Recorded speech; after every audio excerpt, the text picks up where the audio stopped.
Welcome to daily fact. आज हम discuss करेंगे अलाइड मेंस 2018 का जो क्वेश्चन पेपर है जीएस का। अगर हम बात करें तो उसके जो मॉडल आंसर्स है उनको हम डिस्कस कर रहे हैं। ये जो है वो पार्ट सेकंड है। इससे पहले पार्ट वन जो है वो हम ऑलरेडी अपलोड कर चुके हैं। आप प्लेलिस्ट में चेक कर सकते हैं। इवन हमारे इनिशिएटिव को सब्सक्राइब कर सकते हैं।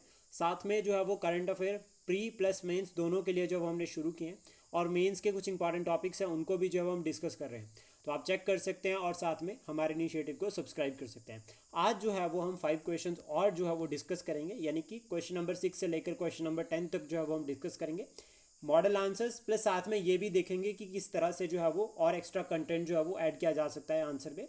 और हमारा जो मेन फोकस है वो है कि 60 वर्ड से लेकर 120 वर्ड्स, इन सभी के लिए जो है वो हम क्वेश्चन साथ साथ में कवर कर रहे हैं। यानी कि फॉर एग्जांपल कि हाइड्रो पावर किस तरह से हिमाचल प्रदेश के लिए बेनिफिशियल है, इसको हम 60 वर्ड में भी देखेंगे हम किस तरह से लिख सकते हैं, और 120 वर्ड्स में भी, क्योंकि क्वेश्चन जो है वो भी नया ही एग्जाम में आएगा। और पैटर्न जो है वो किस तरह का होता है वो भी हमारे लिए एक जो है वो चैलेंज रहने वाला है। तो शुरुआत करते हैं 6th क्वेश्चन के साथ, या आज के जो है वो फर्स्ट क्वेश्चन के साथ। तो यहाँ पर जो हमारा क्वेश्चन है वो कहता है why hydro power is beneficial for Himachal Pradesh. ये काफ़ी इंपॉर्टेंट रहता है। इवन हाइड्रो पावर सेक्टर जो है वो हिमाचल प्रदेश के लिए बहुत ज़्यादा इंपॉर्टेंट है। तो सोर्स की अगर हम बात करें कि जो हाइड्रो पावर सेक्टर है इसके रिगार्डिंग हमें कहाँ से पढ़ना चाहिए, तो वो सिंगल एक सोर्स है। या तो आप ज्योग्राफी की बुक उठा लीजिए हिमाचल प्रदेश की, जो गवर्नमेंट बुक है हिमाचल प्रदेश की, ज्योग्राफी ऑफ हिमाचल प्रदेश, या फिर जो हमारा इकोनॉमिक सर्वे है, लेटेस्ट इकोनॉमिक सर्वे को हम उठा सकते हैं, और वहाँ से जो है वो हम हाइड्रो पावर सेक्शन को जो है वो पूरा कवर कर सकते हैं। सिंगल टॉपिक है, इंपॉर्टेंट टॉपिक है, और हर साल एक ना एक क्वेश्चन जो है वो आता ही है इस सेक्टर से। तो अगर हमें आंसर लिखना है तो हमें कंटेंट जो है वो इकोनॉमिक सर्वे से जो है वो बहुत अच्छा मिल जाएगा। और इसके लिए जो है वो लेटेस्ट अगर हम इकोनॉमिक सर्वे पढ़ते हैं तो वो भी इनफ होगा। इस क्वेश्चन का जो आंसर है उसकी शुरुआत भी जो है वो हम इकोनॉमिक सर्वे के डाटा से कर सकते हैं। फॉर एग्जांपल लाइक कि हाइड्रो पावर जो सेक्टर है उसका शेयर कितना है हिमाचल प्रदेश की जीडीपी में अभी प्रेजेंट टाइम में। इस तरह से जो है वो हम आंसर को लिख सकते हैं। या हम ये ऐड कर सकते हैं कि हिमाचल प्रदेश के पास जो है वो कितना पोटेंशियल है, हम उस चीज़ को भी यहाँ पर ऐड कर सकते हैं। जैसे फॉर एग्जांपल है कि यहाँ पर ऐड किया गया है कि हिमाचल जो हाइड्रो पावर जो सेक्टर है, ठीक है, ये जो है वो काफ़ी बेनिफिशियल है, is particularly beneficial for Himachal Pradesh due to its unique geographical feature and climatic condition. कि हमारे पास जो यूनिक क्लाइमेटिक कंडीशन या यूनिक जो है वो जोग्राफिकल कंडीशंस है उसके अकॉर्डिंग जो है वो हमारे लिए हाइड्रो पावर सेक्टर जो है वो बहुत इंपॉर्टेंट है। और इसमें जो है वो पोटेंशियल हमारे पास जो है वो रहता है, जिससे जो हम क्या कर सकते हैं कि ये मतलब इस तरह से हम इसको लिख सकते हैं कि हाइड्रो पावर सेक्टर जो है वो हमें एक आइडल पोटेंशियल प्रोवाइड करता है, जिससे जो है वो हम जो है वो बेनिफिट उठा सकते हैं। तो रीजंस है, क्योंकि हमें डायरेक्ट जो है वो रीज़न पे जाना है क्योंकि क्यों जो है वो हाइड्रो पावर जो सेक्टर हमारे लिए बेनिफिशियल है। तो सबसे पहला हम बता सकते हैं कि हमारे पास अबंडेंट वाटर रिसोर्सेज है। अबंडेंट वाटर रिसोर्सेज में हम एग्जांपल लिख सकते हैं। For example we have perennial rivers. हमारे पास जो है वो पेरेनियल रिवर है, पेरेनियल या और साथ में एंटीसीडेंट भी डाल सकते हैं। फिर इसमें एग्जांपल लिख सकते हैं, फॉर एग्जांपल सतलुज, ब्यास, रावी। तो ये 3 इंपॉर्टेंट है। सेकंड, आप यहाँ पर वाटर रिसोर्सेज में दूसरा पॉइंट ऐड कर सकते हैं हाई रेनफॉल, कि हिमाचल प्रदेश में हाई रेनफॉल भी होती है। फॉर एग्जाम्पल आप इसमें धर्मशाला वाला केस भी डाल सकते हैं कि धर्मशाला जो है वो सेकेंड नंबर पर है पूरे भारत में जहाँ पर जो है वो सबसे ज़्यादा बारिश होती है। देन उसके बाद higher potential for hydro power generation. हमारे पास जो है वो हायर पोटेंशियल है हाइड्रो पावर जनरेशन का। देन इसमें हम जो है वो कैपेसिटी भी ऐड कर सकते हैं कि एस्टिमेटेड कितनी है, अराउंड 27,000 जो है वो मेगावाट जो है वो हमारा जो है वो पोटेंशियल है with respect to the hydro power generation. Run of river project का भी पोटेंशियल जो है वो हमारे पास ज़्यादा है, तो हम इसको भी जो है वो इसमें ऐड कर सकते हैं। पॉइंट्स को कट शॉर्ट कर सकते हैं जब हमें 60 वर्ड्स में लिखना है। देन उसके बाद अदर एस्पेक्ट में हम चलते हैं तो इकोनॉमिक डेवलपमेंट से, कि क्यों जो है वो हमारे लिए हाइड्रो पावर पोटेंशियल इंपॉर्टेंट है। तो इकोनॉमिक डेवलपमेंट से, दैट मीन्स फर्स्ट आप डाल दो कि रेवेन्यू जनरेशन। फिर आप इसमें एग्जांपल लिख सकते हैं कि हिमाचल प्रदेश क्या करता है, जो नेबरिंग स्टेट्स हैं उनको बिजली प्रोवाइड करता है। तो एक तरह से जो है वो रेवेन्यू का सोर्स है हमारे लिए हाइड्रो पावर। देन उसके बाद एम्प्लॉयमेंट अपॉर्चुनिटीज़ को भी आप इसमें ऐड कर सकते हैं। इसमें हम जो है वो small and medium hydro power का एग्जांपल लिख सकते हैं कि जो small and medium hydro power projects है वो जो है वो आपका एम्प्लॉयमेंट अपॉर्चुनिटीज़ प्रोवाइड कर रहे हैं। उसमें जो है वो आपके जो लोकल लोग हैं उनके लिए भी जो है वो पोस्ट रिजर्व होती है, आप इसको भी जो है वो एज एग्जांपल ऐड कर सकते हैं। देन एनर्जी सिक्योरिटी, ये हम ऐड कर सकते हैं। और इसमें सस्टेनेबल एनर्जी सोर्स को हम बता सकते हैं कि हाइड्रो पावर जो है वो ग्रीन एनर्जी को प्रमोट करने के लिए जो है वो बहुत इंपॉर्टेंट है। तो इसलिए जो है वो हमारे पास ये पोटेंशियल है कि हम जो है वो रिन्यूएबल सोर्सेज के ऊपर डिपेंड हो सकते हैं to address the energy challenges. ये इंपॉर्टेंट है। इसमें हम एनवायरनमेंट का फैक्टर भी ऐड कर सकते हैं कि जो आपका हाइड्रो पावर है वो लो कार्बन जो है वो एमिट कर रहा है, तो ये भी हमारे लिए बेनिफिशियल है। और ये इस तरह से जो है वो हम इकोलॉजिकल सपोर्ट भी जो है वो प्रोवाइड करते हैं। देन टूरिज्म एंड इंफ्रास्ट्रक्चर के पॉइंट से भी इसको ऐड कर सकते हैं। और अगर हम इसमें प्रैक्टिकल एग्जांपल डाल सकते हैं, जैसे कि इंफ्रास्ट्रक्चरल डेवलपमेंट टूरिज्म, इसमें हम जो है वो भाखड़ा डैम का एग्जांपल लिख सकते हैं। जो भाखड़ा डैम है उसमें अगर हम बात करें तो गोविंद सागर जो लेक है, इसके ऊपर अभी रिसेंटली क्रूज़ जो है वो यहाँ पर छोड़ा गया, प्लस क्रूज़ के जो है वो इंट्रोडक्शन होने के बाद यहाँ पर टूरिज्म इंक्रीज़ हो सकता है। पहला पॉइंट हो गया। सेकंड पॉइंट हम इसमें ऐड कर सकते हैं रिवर राफ्टिंग का भी जो है वो यहाँ पर ऐड किया जा सकता है, जो कि हाइड्रो पावर से कहीं ना कहीं डायरेक्टली या इनडायरेक्टली लिंक करता है। सोशल बेनिफिट में हम ऐड कर सकते हैं कि जो लोकल जो पीपल है उनकी लाइवलीहुड अपॉर्चुनिटीज़ एनहांस होगी। जैसे मान लीजिए कि अगर कहीं हम फार फ्लंग या रिमोट एरिया में जो है वो एक हाइड्रो पावर लगाते हैं, तो जनरली बात है कि जो वहाँ के लोग हैं उनको एम्प्लॉयमेंट मिलेगी, तो उनका जो है वो लिविंग स्टैंडर्ड जो है वो जो ग्राफ है वो ऊपर उठेगा। तो ये जो है वो इंपॉर्टेंट होगा। और रूरल इलेक्ट्रिफिकेशन भी जो है वो यहाँ से जो है वो इम्प्रूव होगी, यानी कि हर घर तक जो है वो बिजली प्रोवाइड की जाएगी। और फिर इसके रिगार्डिंग अगर आप कोई यहाँ पर स्कीम मेंशन कर सकते हैं तो वो भी ऐड कर सकते हैं, लाइक सौभाग्य योजना या सहज हर घर बिजली योजना, इस तरह से कुछ एक स्कीम जो आपके माइंड में है आप यहाँ पर साथ में ऐड कर सकते हैं। देन जब अब यहाँ पर हमने सारे के सारे पोटेंशियल्स बता दिए, अगर यही आंसर हमें 120 वर्ड में आता है या 150 वर्ड में आता है, तो उस केस में हमें चैलेंजेस भी लिखने हैं कि क्या क्या चैलेंजेस है। तो चैलेंजेस लिखने का जो सबसे बेस्ट अप्रोच रहेगा वो इस तरह से जो है वो, क्योंकि ये पूछा नहीं गया है पेपर में, तो हम इसको इस तरह से जो है वो सेंटर में चैलेंजेस लिख कर इस तरह से जो है वो कुछ एक इंपॉर्टेंट 4 या 5 चैलेंजेस लिख सकते हैं। जैसा पहला चैलेंज हम लिख सकते हैं कि ग्लेशियल फ्लड्स, ये इंपॉर्टेंट रहेगा। ग्लेशियल फ्लड्स, क्लाउड ब्रस्ट भी हम लिख सकते हैं, ठीक है, या फिर मॉनसूनल फ्लड्स भी हम जो है वो यहाँ पर ऐड कर सकते हैं। डिफॉरेस्टेशन पहला पॉइंट हो गया। सेकंड, नेचुरल डिजास्टर्स में हम अर्थक्वेक को भी ऐड कर सकते हैं, ठीक है, क्योंकि कहीं ना कहीं जो है वो ग्रेविटी में के ऊपर जो है वो एक हाइड्रो पावर का प्लांट का जो है वो असर पड़ता है, ये भी हम इसमें ऐड कर सकते हैं। एक पॉइंट हम इसमें और ऐड कर सकते हैं, वो है कि जो इकोलॉजिकल बैलेंस है उसको भी ये इफेक्ट करता है, जैसे कि जो नेचुरल जो फ्लो ऑफ वाटर है उसको इफेक्ट करता है। साथ में अगर एक डैम कंस्ट्रक्ट करना है तो उसके रिगार्डिंग डिफॉरेस्टेशन का चैलेंज भी बना रहता है, तो हम ये चैलेंजेस को जो है वो हाईलाइट कर सकते हैं। देन उसके बाद हमें इसको कंक्लूड करना है। अब कंक्लूड करने का जो सबसे बेस्ट ऑप्शन हो सकता है वो ये, सबसे पहले तो हमें कंक्लूजन को कोशिश करनी है कि अपने आंसर से थोड़ा सा डिफरेंट एक यूनिक वे में लेकर जाना है, यानी कि जो हमने ऊपर बताया हमें उसको इस तरह से जस्टिफाई करना है कि हम एक तो है जो फ्यूचर के साथ लिंक कर सके, पहला पॉइंट हो गया। सेकंड, हमें कंक्लूजन को मल्टी डायमेंशनल बनाना है। जैसे कि हमने यहाँ पर चैलेंजेस लिखे, तो हम बता सकते हैं कि कुछ वे फॉरवर्ड है जिनके थ्रू जो है वो हम क्या कर सकते हैं कि जो पोटेंशियल है उसको जो है वो 100% यूटिलाइज कर सकते हैं, यानी कि जो हाइड्रो पावर पोटेंशियल है हमारे पास उसको हम क्या कर सकते हैं जो है वो पूरा का पूरा जो है वो 100% यूटिलाइज कर सकते हैं। तो इसके लिए सबसे पहले हमें क्या करना चाहिए, हमें जो है वो पॉलिसी फ्रेमवर्क जो है वो एक तरह से इकोलॉजिकल बैलेंस को जो है वो माइंड में रखकर बनाना चाहिए। हमें जो क्लाइमेट चेंज की वजह से जो चैलेंजेस रेज हो रहे हैं, क्लाइमेट चेंज की वजह से जो चैलेंजेस जो हम फेस कर रहे हैं उसके अकॉर्डिंग ही जो है वो हमें हाइड्रो पावर पोटेंशियल के रिगार्डिंग, हाइड्रो पावर के रिगार्डिंग जो है वो न्यू प्रोजेक्ट या इनिशिएटिव शुरू करने चाहिए।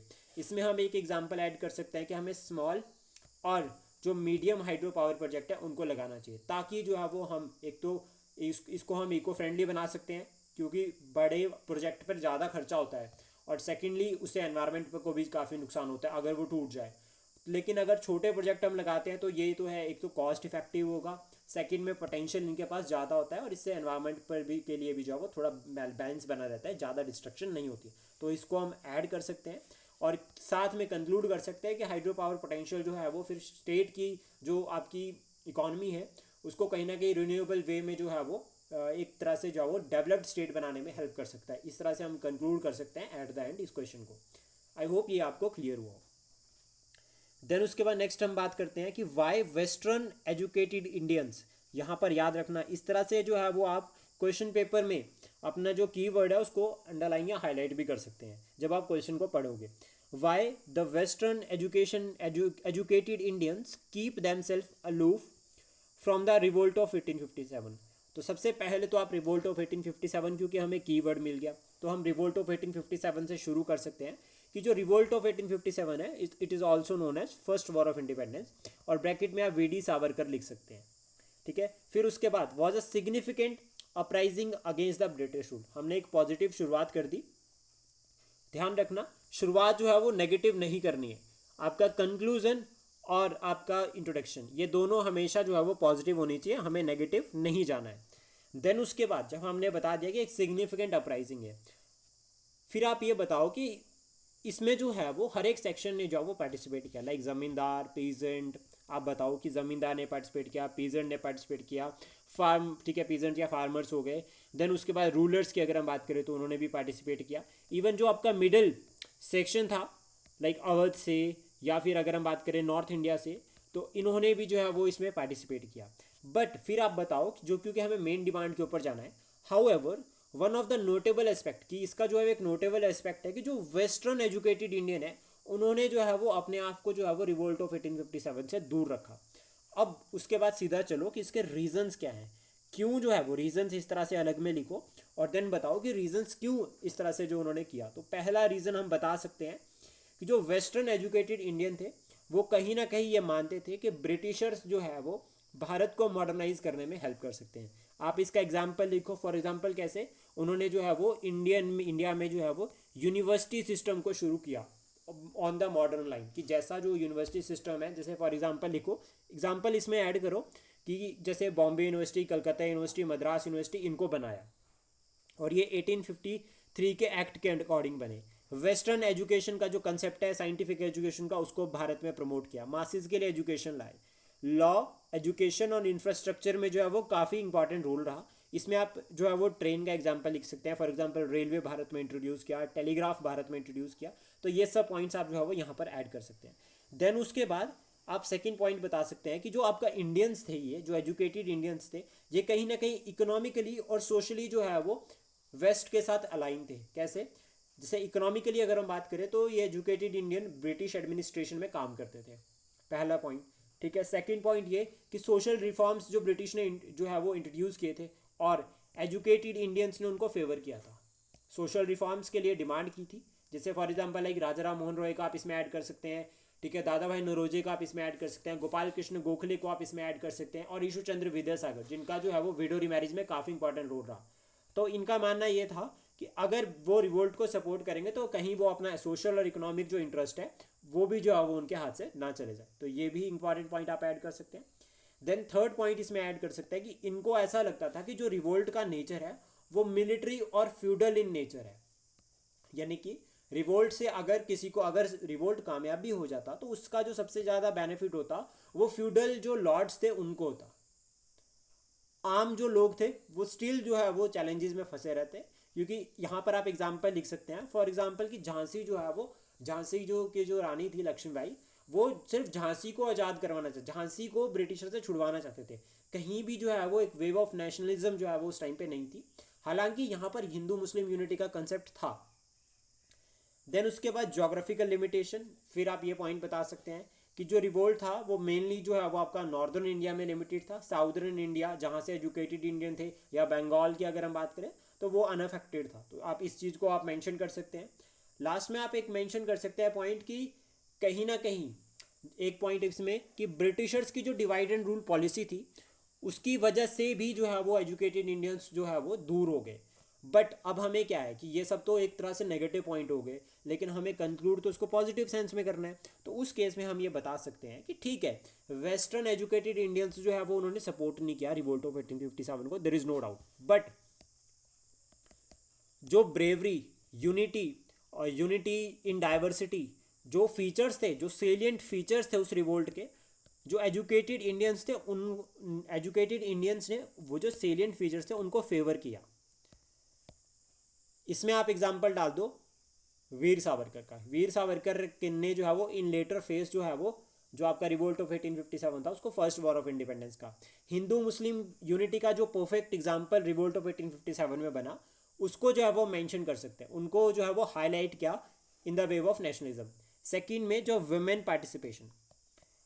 पार्टिसिपेशन जो नेशनलिज्म में जो है वो इंक्रीज हुआ, उसका बेस कहीं ना कहीं रिवोल्ट ऑफ 1857 है, जिस तरह से रानी लक्ष्मीबाई ब्रेवरी से लड़ी, या अदर अगर हम बात करें जो पर्सनालिटीज जो फीमेल लीडर्स जो है वो ब्रेवरी से लड़े, तो उसको जो है वो हम मेंशन कर सकते हैं। उसको जो है वो उन्होंने हाईलाइट किया in the wave of nationalism, जिसमें जिससे क्या हुआ कि सेल्फ कॉन्फिडेंस, और साथ में अगर हम बात करें सेल्फ कॉन्फिडेंस के साथ जो है वो एक तरह से जो है वो सेल्फ अवेकनिंग, और कहीं ना कहीं जो है वो सेल्फ रूल की जो फीलिंग थी, उसमें जो है वो ये जो सेलियंट फीचर्स थे, या अगर हम बात करें जो सेलियंट एस्पेक्ट थे रिवोल्ट ऑफ 1857 के, उन्होंने रोल प्ले किया।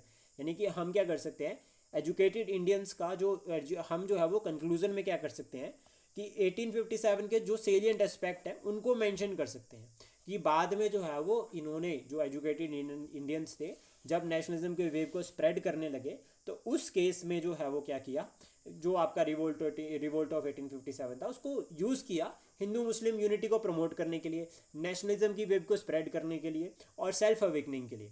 तो इस तरह से जो है वो हम इसको कंक्लूड कर सकते हैं, ताकि हमें जो है वो एक बेस्ट पॉजिटिव कंक्लूजन मिल जाए। देन उसके बाद नेक्स्ट क्वेश्चन है, right A note on the Dhami firing tragedy या धामी फायर ट्रेजेडी इन हिमाचल प्रदेश। अब इसको लिखने का सबसे बेस्ट तरीका या बेस्ट ऑप्शन जो हो सकता है, क्योंकि देखिए हिमाचल प्रदेश के रिगार्डिंग सबके पास जो है वो लिमिटेड कंटेंट होता है, पहला पॉइंट, ठीक है। सेकंड पॉइंट हमें याद रखना है कि तो हमें थोड़ा सा जो है वो स्ट्रक्चरिंग के ऊपर जो है वो हिमाचल प्रदेश का अगर कोई भी क्वेश्चन है तो उसकी स्ट्रक्चरिंग पर हमें जो है वो खासकर से ध्यान देना है। तो धामी जो आपका फायर ट्रेजेडी है, इसको हम किस तरह से लिख सकते हैं, तो सबसे पहले सिंपली जो है वो ट्रेजेडी को इंट्रोड्यूस करो, ईयर और डेट जरूर मेंशन करो। आप जब यहाँ पर लिख रहे हैं कि धामी फायर ट्रेजेडी, रीजन जरूर बताओ कि धामी रीजन है ऑफ हिमाचल प्रदेश, ठीक है, जिसमें जो है वो क्या था, struggle for the democratic right, कुछ इस तरह से इंट्रोड्यूस कर दो। देन उसके बाद आपको ईयर और डेट जरूर मेंशन करनी है। अगर आप राजा का नाम मेंशन कर सकते हो तो वो ज़्यादा बेटर रहेगा, ठीक है। देन उसके बाद रीजंस पर चलते हैं, सीधा ऐसा रीजंस लिखो यहाँ पर, इस तरह से जो है वो पॉइंट बनाओ कि रीजंस क्यों जो है वो आपका दो धामी जो है वो हुआ।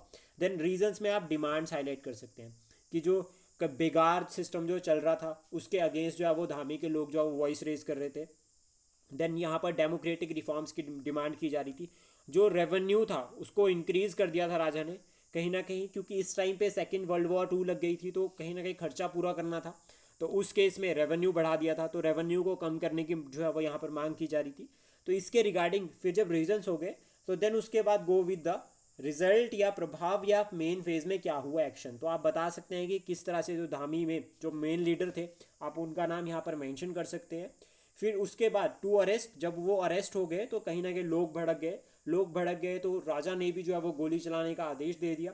फाइनली जो है वो ये ट्रेजेडी कंक्लूड इसको किस तरह से करना है। अब मेन पॉइंट आता है कंक्लूजन का, तो पूरा इंसिडेंट हो गया, ठीक है, जिस तरह से जो है वो इस यहाँ पर जो लीडर थे इंपॉर्टेंट उनका नाम आपको जरूर मेंशन करना है, ठीक है। फिर उसके बाद इंपॉर्टेंट जो कंक्लूड की अगर हम बात करें तो इस ट्रेजेडी को हमें हिमाचल प्रदेश में, ठीक है, फ्रीडम स्ट्रगल से लिंक करना है कि इस ट्रेजेडी ने लास्ट फेज ऑफ द जो, क्योंकि जो लास्ट फेज में हुई है हमारे फ्रीडम स्ट्रगल के, तो जो वेव ऑफ फ्रीडम स्ट्रगल थी उसको जो है वो हिमाचल प्रदेश में जो है वो बहुत ज़्यादा स्प्रेड किया। यानी कि जो फिर डेमोक्रेटिक वैल्यू को भी ऐड कर सकते हैं इसमें, कि डेमोक्रेटिक वैल्यू और जस्टिस की जो डिमांड थी उसको जो है वो एनहेंस किया इस जो ये ट्रेजेडी हुई इसने, जिसकी वजह से हिमाचल प्रदेश में भी जो है वो वेव लास्ट फेज में जो है वो नेशनलिज्म की वेव काफ़ी स्प्रेड हुई। फिर आप इसका एग्जांपल भी लिख सकते हैं, फॉर एग्जांपल लास्ट फेज में शिमला कॉन्फ्रेंस हुई है, ठीक है, विविल प्लान आपका शिमला में हुआ, ठीक है, या फिर जो आपका जितनी भी टॉक्स है जिसकी वजह से जो वो पार्टीशन अवॉइड हो वो सभी जो है वो शिमला में हो। तो हम क्या कर सकते हैं, लास्ट फेज में शिमला को हाईलाइट कर सकते हैं अपने आंसर में इन कंक्लूजन। देन उसके बाद नेक्स्ट है, what do you understand by the khadar, या what do you mean by the what do you understand by khadar. अब यहाँ पर ये क्वेश्चन आएगा 60 वर्ड में, क्योंकि सिंपल इस तरह से क्लियर हो रहा है तो इसमें डायग्राम मेंशन करना बहुत ज़रूरी है। तो सबसे पहले ऊपर ये वह हिमालयाज़ वाला रीजन हो गया। देन उसके बाद यहाँ पर अगर हम बात करें तो this is your Bhabar region, Bhabar के बाद जो है वो आपका तराई रीजन आता है। देन फिर उसके बाद जो है वो आपका खादर, और फिर जो है वो खादर से इधर दोनों साइड पे आपको जो है वो पहले भांगर होगा फिर खादर होगा। देन सबसे पहले तो कोशिश कीजिए कि खादर को डिफाइन कीजिए। तो खादर को हम सिंपल क्लियर डेफिनेशन में जो है वो बता सकते हैं कि खादर जो है वो न्यू एलुवियल सॉइल है, ठीक है, new alluvial soil that is deposit by the rivers in the flood plains. तो हमें ये क्लियर हो जाएगा कि सबसे पहले खादर क्या है, न्यू एलुवियल सॉइल कहाँ पर होती है, ये फ्लड प्लेन्स में, क्या फीचर है, डिपोजिशनल फीचर है। तो हम इसको क्लियरली बता सकते हैं कि खादर कैसे फाउंड हो रहा है, depositional feature of the rivers in the plains, और ये क्या है, न्यू एलुवियल सॉइल है।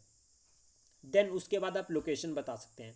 लोकेशन में आप इंडिया का मैप भी यहाँ पर, अगर आप इस तरह से मैप बनाते हैं तो ये बेनिफिशियल होगा। अगर आप नहीं बनाते हो तो आपको भारत का मैप भी जो है वो यहाँ पर बनाना चाहिए, और जो यूपी, जो आपका गंगा वाली जो बेल्ट का रीजन है, इसको जो है वो आप ऐड कर सकते हैं। जैसे अगर हम बात करें यहाँ पे इस तरह से सिक्किम, तो ये वाला जो रीजन हो गया, आप इसको जो है वो ऐड कर सकते हैं तराई में, सॉरी खादर वाले रीजन में। देन यहाँ पर आप बता सकते हैं, क्योंकि हमें सीधा ये क्लियर, हमें सीधा जो है वो ये क्लियर बताना है कि इंडो गंगटिक प्लेन्स, तो आपका जो है वो इंट्रोडक्शन में जोग्राफिकल लोकेशन क्लियर हो जाएगी।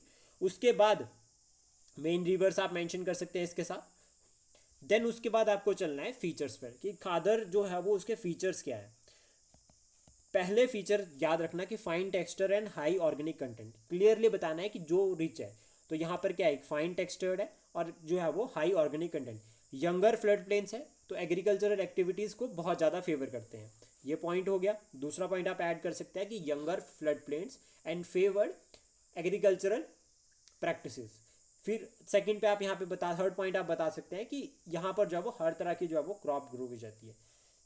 एग्रीकल्चर हो गया। थर्ड इकोसिस्टम पे चलो, कि ये जो है वो रीजन है सिर्फ एग्रीकल्चर तक लिमिटेड नहीं है, या एग्रीकल्चरल इकोनॉमी तक लिमिटेड नहीं है, ये एक जो है वो इकोलॉजिकल बैलेंस को भी प्रमोट करता है। क्यों? क्योंकि फर्टाइल प्लेन है, तो दैट मीन्स यहाँ पर फ्लोरा और फोना दोनों जो है वो बहुत अच्छी मिलती है। डेंस प्लेन, जो आपका डेंस फॉरेस्ट आपको यहाँ पर मिलेंगे, लेकिन वो हमारी गलती है कि डेंस फॉरेस्ट को हमने क्या कर दिया है, एग्रीकल्चर के लिए जो है वो काट दिया है। लेकिन अगर हम ओरिजिनली बात करें, इफेक्टिवली बात करें, तो इस रीजन में जो है वो आपको एक इकोलॉजिकल बैलेंस भी आपको देखने को मिलेगा। कुछ इस तरह से जो हम पॉइंट ऐड कर सकते हैं। अगर 60 वर्ड में आता है तो हम 3-4 पॉइंट लिख सकते हैं। देन उसके बाद एक लाइन चैलेंजेस की भी लिखो, कि ठीक है ये रीजन चैलेंज में, ये रीजन जो है वो अभी ये चैलेंज वाला भी आपका 4th पॉइंट बन जाएगा। यहाँ पे चैलेंज में आप सबसे पहले डाल सकते हो कि फ्लड, ये रीजन जो है वो फ्रिक्वेंटली फ्लड विजिट करता है, ठीक है, जिसकी वजह से नो डाउट हर बार जो है वो एक नई सॉइल की लेयर बन जाती है, बट लेकिन फ्लड की वजह से काफ़ी नुकसान भी होता है। नेक्स्ट पॉइंट आप यहाँ पर एक और ऐड कर सकते हैं कि यही रीजन जो है वो डेंसली पॉपुलेटेड भी है, ठीक है, सबसे ज़्यादा पॉपुलेशन भी अगर हम देखें तो इस रीजन में ही लोकेटेड है, यूपी बिहार। कंक्लूड हम इसको कर सकते हैं उसके बाद कि खादर जो रीजन है वो इकोनॉमिक एक्टिविटीज़ को प्रमोट करने के लिए जो है वो एक बेस्ट जो है वो फीचर है। और खादर जो है वो, अगर हम एक प्रॉपर इकोलॉजिकल बैलेंस को रखते हैं, तो वो अगेरियन इकोनॉमी प्लस एग्रीकल्चर का जो शेयर है हमारी जीडीपी में, वो उसको इंक्रीज़ कर सकता है, और साथ ही साथ में डबलिंग फार्मर इनकम के लिए भी जो है वो ये काफ़ी हेल्पफुल रहेगा। फिर आप इसमें जो है वो ऐड कर सकते हैं विया फॉलोइंग मिक्स्ड क्रॉपिंग की, जो खादर एंड जो आपका ये खादर वाला रीजन है, ये कहीं ना कहीं मिक्स फार्मिंग के लिए भी जो है वो हेल्पफुल है। तो इस तरह से आप इसको कंक्लूड कर सकते हैं at the end with example. Then उसके बाद नेक्स्ट क्वेश्चन है, और आज का जो है वो इस वीडियो का जो है ये लास्ट क्वेश्चन है। 5-5 क्वेश्चन करके जो है वो हम सारे क्वेश्चंस को कवर करेंगे। What are duns, discuss the major duns of Himachal Pradesh. अब सबसे पहले तो हिमाचल प्रदेश के दून्स के बारे में, टू गेट मार्क्स, हमें अगर अच्छे नंबर लेने हैं तो सबसे पहले तो अब हमें मैप सेक्शन पर जाना है कि हिमाचल प्रदेश का मैप, और उसमें हर दून क्लियर होना चाहिए कि कौन सा दून कहाँ पर है। आप इसको ऐड कर सकते हैं। देन उसके बाद दून की डेफिनेशन जो है वो सिंपल ऐड करनी सही रहेगी, कि आप सिंपल जो है वो एक दून की डेफिनेशन ऐड करो, जैसे कि फॉर एग्जांपल लाइक कि दून जो है वो क्या है, are fertile valleys, are flat fertile valleys located between 2 hills, 2 hills के बीच में जो लोकेटेड वैली है इसको कहते हैं दून, ठीक है। और फिर उसके बाद कहाँ पर है, मोस्ट प्रोबेबली जो foot hill of the Himalayas है वो दून कंडीशंस को फेवर करता है।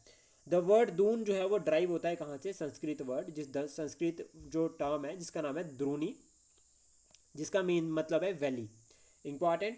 फिर उसके बाद आप बता सकते हैं कि शिवालिक और लेसर हिमालयस के बीच में जो है वो आपका दून वैली है, इसको आप मैप में भी बना सकते हैं। उसके बाद अब हिमाचल प्रदेश के मेजर दून्स के बारे में आपको बताना है, लेकिन आप उससे पहले जो है वो एक इंपॉर्टेंट एस्पेक्ट कर सकते हैं, वो है फीचर्स का। आप जो है वो फीचर्स ऐड कर सकते हैं कि दून्स के जो है वो क्या क्या फीचर है। तो देखो किस तरह से अब इसको ऐड किया जा सकता है। तो पहला फीचर आप लिख सकते हैं नॉर्मली कि वो फर्टाइल इन नेचर, ठीक है, इकोलॉजिकल बैलेंस बनाते हैं, ठीक है। थर्ड जो है वो ये रीजन जो है वो पॉपुलेटेड है, डेंसली पॉपुलेटेड। फोर्थ पॉइंट जो है वो आप क्या बता सकते हैं कि इकोनॉमिक एक्टिविटीज़ को जो है वो प्रमोट कर रहा है, जो स्टेट है, स्टेट की इकोनॉमिक एक्टिविटीज़ को जो है वो प्रमोट कर रहा है। ये पॉइंट हम जो है वो इसमें ऐड कर सकते हैं एज अ फीचर, कि जो आपका इकोनॉमिक एक्टिविटीज़ है उनको भी जो है वो आपका दून रीजन फेवर कर रहा है। कौन कौन सी इकोनॉमिक एक्टिविटीज़, तो सबसे पहला तो एग्रीकल्चर हो गया। अभी दूसरा पॉइंट हम यहाँ पर ऐड कर सकते हैं इकोनॉमिक एक्टिविटीज़ में, या इसमें हम डाल सकते हैं इंडस्ट्रीज़ की। ये जो दून रीजन है, यहाँ पर एक तो खादी एंड विलेज वाली इंडस्ट्री भी लग रही है और साथ में मॉडर्न इंडस्ट्रीज़ भी जो है वो दून रीजन में एस्टेब्लिश हो रही है, इसको आप ऐड कर सकते हैं। देन उसके बाद चलते हैं हिमाचल प्रदेश वाले पॉइंट पे। हिमाचल प्रदेश में मेजर दून कौन कौन से हैं? तो सबसे पहले पांवटा दून और कांगड़ा दून, दो इंपॉर्टेंट है। तो पांवटा दून लोकेशन आप बता सकते हैं सिरमौर, और यहाँ पे जो है वो आपका मैप जो है वो काम आएगा। पांवटा दून के बारे में इंपॉर्टेंट फीचर बता सकते हैं कि एग्रीकल्चरली जो है वो ये प्रोडक्टिव रीजन है, और फिर रिवर को जरूर मेंशन करना है कि कौन सी रिवर यहाँ से ग्रो कर रही है। आप you also mention here climatic condition, कि क्लाइमेटिक जो कंडीशंस है वो किस तरह की है इस रीजन में, आप उसको भी जो है वो मेंशन कर सकते हैं साथ में कि क्लाइमेटिक कंडीशंस कौन सी है। पांवटा दून में जो वेजिटेबल्स ग्रो की जाती है उसको भी जो है वो अलग से जो है वो मेंशन किया जा सकता है। फिर उसके बाद जैसे हमने इंडस्ट्रियल फैक्टर ऊपर डिस्कस किया फीचर में, तो आप वो यहाँ पर बताओ कि मॉडर्न इंडस्ट्री पांवटा के, तो आप पांवटा का जो है वो यहाँ पर काला अम्ब वाला जो रीजन है उसको यहाँ जो है वो मेंशन कर सकते हैं। सिमिलरली कांगड़ा दून, तो कांगड़ा दून में जो है वो आपको एक तो मोस्ट फेमस दून है हिमाचल प्रदेश का, सबसे बड़ा दून है, इस तरह से कुछ एक पॉइंट लिख सकते हैं। फिर उसके बाद आपको जो है वो कहाँ, ये इसकी लोकेशन बतानी बहुत ज़रूरी है कि ये जो है वो nested between the Dhauladhar and the Shivalik range, Dhauladhar और शिवालिक के बीच में है ये, इंपॉर्टेंट। रिवर बता सकते हैं कि यहाँ पर मेनली जो है वो ब्यास रिवर जो है वो इस दून में जो है वो लोकेटेड है। कौन कौन सी क्रॉप्स जो है वो यहाँ पे ग्रो की जाती है, अब देखो यहाँ पर टी, मेज और राइस, यानी कि टी की बात की जा रही है, तो आप लिख सकते हैं कि कमर्शियल और एग्रीकल्चरल क्रॉप्स दोनों जो है वो क्रॉप्स का जो है वो यहाँ पे क्रॉप्स जो है वो ग्रो, यानी कि फूड क्रॉप और कमर्शियल क्रॉप, ये दोनों क्रॉप्स को जो है वो ग्रो किया जाता है कांगड़ा दून में, आप इसको ऐड कर सकते हैं।